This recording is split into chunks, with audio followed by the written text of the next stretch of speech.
morning guys. Ito po ang breakfast.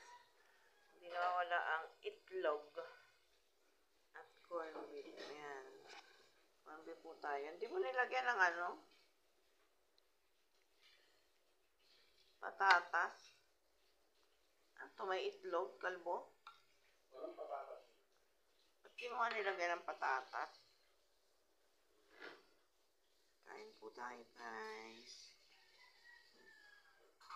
Meron pa yung apretado. Alam ko namin yun.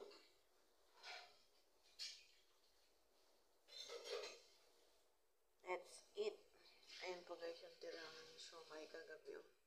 Hindi na naubos. Ako po isa lang kinain ko eh. Sobrang busog ako kagabi. Kaya hindi ako kumain yan. Ang lalaki guys. Oh. Ang laki ng lang. Tignan niyo po, manipis lang yung namin. Yung siomai, yung balot. Puro na pong yan, pork. Ayan. Corned beef. Ito po ay Pure Foods. Dati noon, nasanay po kami noon doon sa Argentina. Yung Rodeo.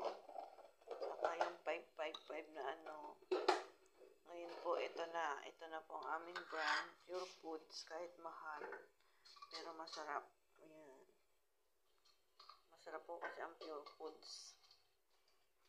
Kaya pag nag-grocery kami, Pure Foods talaga. Nag-iba na kasi yung lasa ng Argentina. Dati masarap yan eh. Ngayon, ito na ang gusto namin.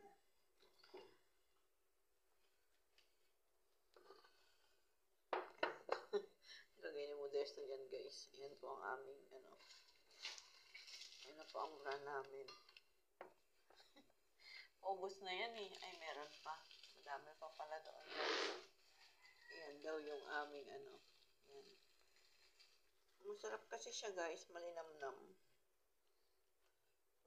Pag nagluluto ako, pag ako niraramihan ko ng patatas para masarap.